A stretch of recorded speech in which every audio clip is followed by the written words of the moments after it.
Intel, जिसे एक वक्त पे किंग ऑफ प्रोसेसर्स कहा जाता था, यह इतना बड़ा ब्रांड था कि इसका कोई कंपटीशन नहीं था। इसके पेंटियम और आई कोर प्रोसेसर्स ने न सिर्फ इंडिया का बल्कि दुनिया का मार्केट कैप्चर कर लिया। अर्ली 2000s में इंटेल के पास R&D के लिए हिस्ट्री का सबसे बड़ा बजट था। ये अपने कॉम्पिटिटर से स्टैंड आउट करने के लिए हर दिन नए इनोवेशंस पे काम कर रहे थे और उस वक्त बड़े computer manufacturers Dell, Compaq, HP अपने सिस्टम्स में सिर्फ इंटेल के प्रोसेसर्स यूज करना चाह रहे थे। It's powered by an Intel Celeron processor. The compact Presario 5000T with Intel Pentium 3 processor. HP Pavilion DV9000T with Intel Centrino Dual Mobile Technology. Intel एक ऐसी सेमीकंडक्टर मैन्युफैक्चरिंग कॉर्पोरेशन थी जिसने future computing को predict किया और अपने chips को बनाया। इंटेल इनसाइड सिर्फ एक स्लोगन नहीं था, ये एक ब्रांड था जो हर पीसी में एम्बेडेड था। This symbol outside means you have the standard inside that an entire library of software has been written to. Her technology company अपने डिवाइसेस में इंटेल चिप्स को इंक्लूड करना चाह रहे थे। इंटेल का x86 आर्किटेक्चर एक गेम चेंजर साबित हुआ। ये कंपनी अपने प्रोसेसर इनोवेशंस के लिए जाना जाता था, लेकिन कुछ सालों में ऐसे चेंजेस आए जो इंटेल को डोमिनेंस से डाउनफॉल की तरफ खींच ले आया। जब तक इंटेल अपने टेक्नोलॉजी को रिफाइन करता, तभी AMD ने अपना Ryzen सीरीज लॉन्च किया। Today is a really big day for AMD. The Ryzen 7 1800X is the fastest 8-core desktop processor in the market. Our competition is priced at $1,000. AMD Ryzen $499. We wanted to disrupt the PC market.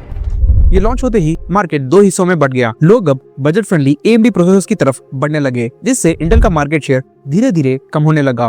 और 2020 में Apple ने Intel के साथ अपना 15 years का partnership तोड़ दिया और अपना खुद का ARM based processor M1 launch किया, जिसने अपनी परफॉर्मेंस और एफिशिएंसी के मामले में हर किसी को शॉक कर दिया। इंटेल के स्टॉक प्राइस ने अपना 13 इयर्स ओल्ड लो को टच किया और इन्फ्लेशन भी अपनी जगह थी, जिससे ये स्टॉक प्राइस इसका एक्चुअल प्राइस नहीं है, इससे कई गुना नीचे है। फॉर एग्जांपल 1994 में 5 रुपीज के पार्ले-जी में 100 ग्राम्स वर्थ बिस्किट्स आते थे, लेकिन जैसे जैसे टाइम बदलते गया उन्होंने प्राइसिंग को सेम रखा लेकिन क्वांटिटी कम कर दी। आज 5 रुपीज के पार्ले-जी में सिर्फ 50 ग्राम्स वर्थ बिस्किट्स आते हैं। इसका मतलब ये है कि इन्फ्लेशन से धीरे धीरे कैश अपनी वैल्यू लूज करता है और इसी तरह इंटेल का स्टॉक प्राइस इसकी एक्चुअल वैल्यू नहीं है, इसकी वैल्यू इससे कई नीचे है, क्योंकि 2012 के $21 में और 2025 के $21 में बहुत फर्क है। और इसी तरह इंटेल का डाउनफॉल भी शुरू हुआ।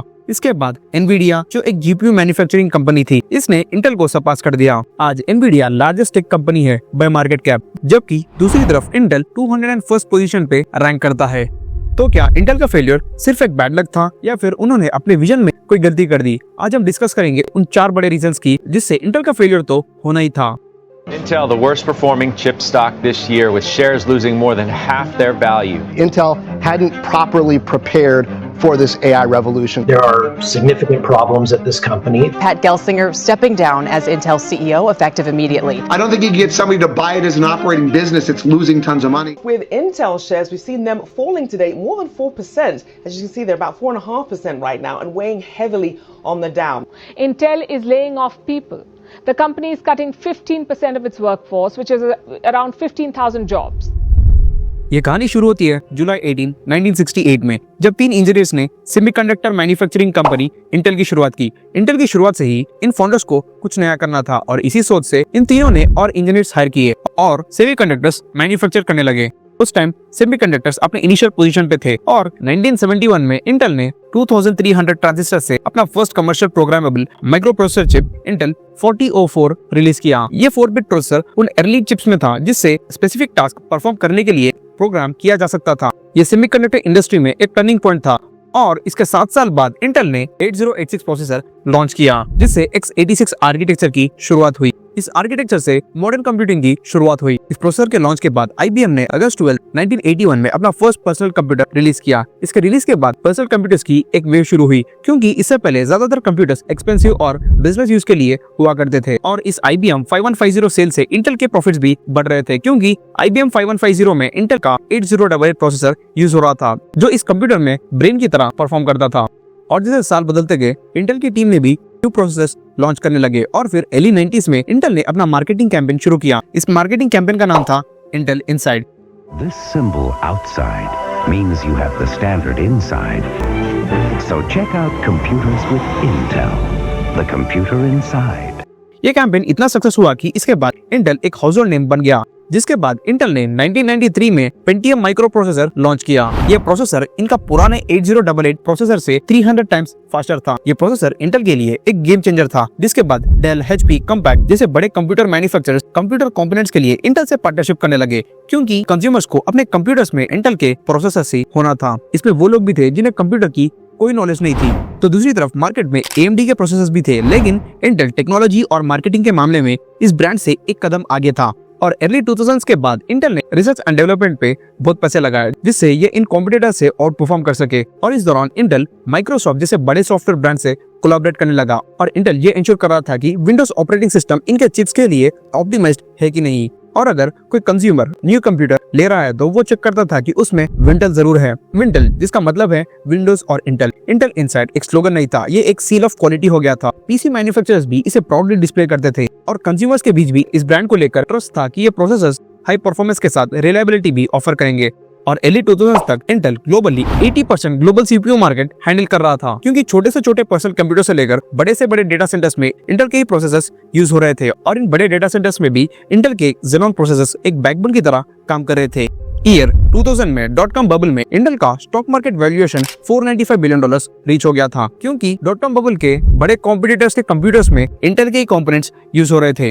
अब आता है ईयर 2005 का, जब इंटेल अपनी पहली गलती करता है, और ये गलती इसके लिए बहुत भारी पड़ने वाली थी। जब स्टीव जॉब्स अपना फर्स्ट आईफोन डिजाइन कर रहे थे तो उन्हें माइक्रो प्रोसेसर्स की जरूरत थी। स्टीव जॉब्स को माइक्रो प्रोसेसर्स आउटसोर्सिंग करना था और इसके लिए इनका फर्स्ट प्रेफरेंस इंटेल था, लेकिन इंटेल ने खुद इस डील को डिक्लाइन कर दिया, क्योंकि स्टीव अपने आईफोन के लिए कॉस्ट इफेक्टिव चिप देख रहे थे जो इनके बजट में फिट हो। और इंटेल का प्रोसेसर बहुत ज्यादा पावरफुल था और इसके साथ ये थोड़ा एक्सपेंसिव था, जिससे इंटेल को ऐसा लगा कि इस डील में इनके प्रॉफिट मार्जिन कम हो रहे हैं, जिससे इंटेल ने इस डील को कैंसिल कर दिया। लेकिन अभी भी एप्पल अपने मैक में इंटेल के ही प्रोसेस यूज कर रहा था। लेकिन आईफोन के इस डील को डिक्लाइन करने के बाद स्टीव ने आर्म होल्डिंग्स के साथ पार्टनरशिप की और उनसे arm based micro processor manufacture करवाने लगे। और इंटेल ने भी मोबाइल फोन इंडस्ट्री को इग्नोर किया, इन्हें बस लैपटॉप्स और कंप्यूटर्स में फ्यूचर दिख रहा था। लेकिन 2007 में आईफोन लॉन्च होने के बाद इंटेल भी शॉक हो गया था। इसे अपनी गलती का एहसास था और 2008 के बाद इंटेल अपना एटम प्रोसेसर लॉन्च करता है। ये एटम चिप्स इनके दूसरे चिप्स से अलग थे। ये चिप्स की स्पेशलिटी ये थी कि ये एनर्जी एफिशिएंट और अफोर्डेबल थे, जो नेटबुक्स और अफोर्डेबल लैपटॉप्स के लिए स्पेसिफिकली डेडिकेटेड थे। इंटेल इस प्रोसेसर से बजट फ्रेंडली कस्टमर्स को अट्रैक्ट कर रहा था, लेकिन ये सक्सेस भी कुछ दिनों की थी, क्योंकि ये atom process single core performance offer कर रहे थे, जिससे users multitasking, media web browsing और मॉडर्न वेब ब्राउजिंग भी करने के लिए स्ट्रगल कर रहे थे। तो कस्टमर्स इन एटम चिप्स के बदले और पैसे जमा करके इंटेल के सेलेरॉन या पेंटियम चिप्स लेना पसंद कर रहे थे। इंटेल इस मिस्टेक को ठीक ही कर रहा था और तभी एप्पल 2010 में इस नोटबुक को कम्पीट करने के लिए एप्पल आईपैड लॉन्च करता है। Some people have thought that that's a netbook. The problem is they're not better than a laptop at anything. They're just cheaper. They're just cheap laptops. And we don't think that they're a third category device. And we call it the iPad. That's what it looks like. Very thin. जो launch होते ही अपनी एक अलग fan base बना लेता है, क्योंकि iPad easy to use था, इसकी बेटर बैटरी लाइफ थी और इसका परफॉर्मेंस भी टॉप नॉच था। और इंटरेस्टिंगली ये आईपैड के प्रोसेसर भी आर्म होल्डिंग्स ही सप्लाई कर रहा था। ये वही कंपनी थी जिसने एप्पल को फर्स्ट आईफोन बनाने में मदद की थी। और mobile phone gents Samsung, LG, HTC भी अपने फोन्स में आर्म बेस्ड आर्किटेक्चर की डिमांड कर रहे थे। We're interested because we have a very strong reputation in mobile, so you'll see us at Mobile World Congress.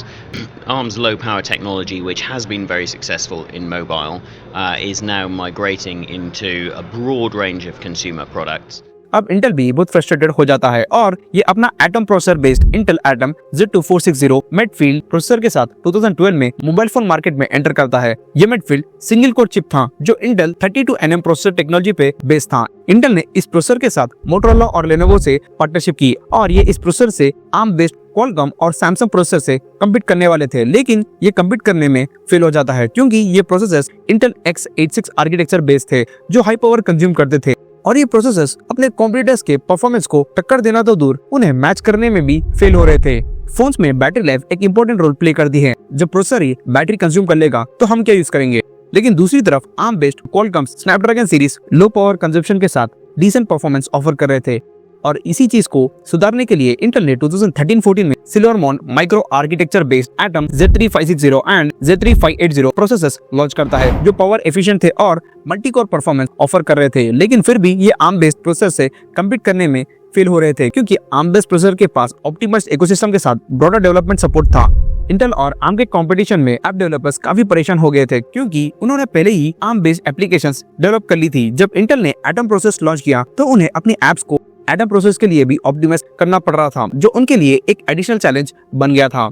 और कई फेलियर्स के बाद इंटेल स्मार्टफोन इंडस्ट्री से एग्जिट करने में ही भलाई समझता है और स्मार्टफोन इंडस्ट्री से एग्जिट करता है, जिसके बाद ये अपने पीसी प्रोसेसर्स पे ध्यान देने लगा। लेकिन अनफॉर्चुनेटली इनके चिप्स रिलीज करने में डिले फेस कर रहे थे और यही इंटेल अपनी सेकंड मिस्टेक करता है। 2016 में इंटेल इनका 10nm cannon link processor release करने वाले थे, लेकिन कुछ इंटरनल इश्यूज से इसे 2018 में लिमिटेड क्वांटिटी में लॉन्च करते हैं और फाइनली 2019 में लॉन्च करने के बाद भी ये चिप एक फेलियर साबित हुआ।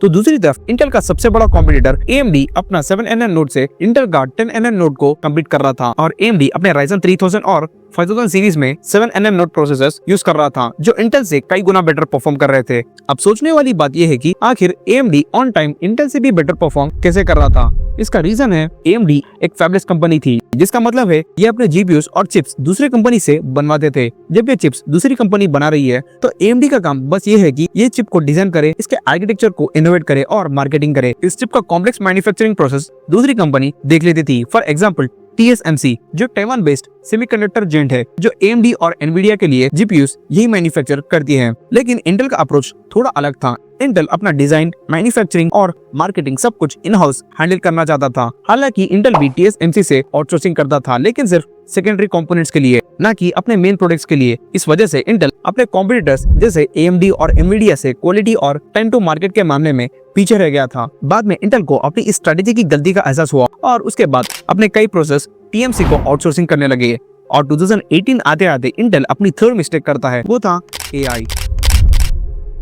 जब 2015 में शुरू हुई ये AI कंपनी, जिसका नाम था OpenAI 2018 में AGI आर्टिफिशियल जनरल इंटेलिजेंस पर काम कर रहे थे। इस AGI का ये पोटेंशियल था कि ये ह्यूमन लाइक थिंक, रीजन और अंडरस्टैंड कर सकता था और ये इन्वेस्टमेंट के लिए इंटेल के पास आ पहुंचा। लेकिन इंटेल के CEO बॉब स्वेन को जनरेटिव AI में कोई फीचर नजर नहीं आ रहा था और इन्होंने इस ऑफर को डिक्लेयर कर दिया। इस ऑफर को डिक्लेयर करने के बाद OpenAI ने माइक्रोसॉफ्ट जैसे बड़े MNCs के साथ मिलकर अपने AI को एडवांस बनाने लगे और फिर 30 नवंबर 2022 को ChatGPT लॉन्च किया। इसके लॉन्च होते ही यह इतना वायरल हो गया कि टेक जेंट गूगल के लिए एक न्यू चैलेंज आ गया था, क्योंकि ChatGPT ने सर्च और AI बेस्ड इंटरेक्शन में एक नई रेवोल्यूशन क्रिएट की। ये AIG बेस्ड नहीं था, लेकिन फिर भी ChatGPT ने अपने सुपीरियर AI कैपेबिलिटीज दिखाए तो गूगल को लगने लगा कि सर्च डोमिनेंस को थ्रेट हो सकता है और 2024 तक OpenAI की वैल्यूएशन $157 बिलियन रीच हो गई थी। अगर इंटेल OpenAI में इन्वेस्ट करता तो इनका फ्यूचर कुछ और ही होता।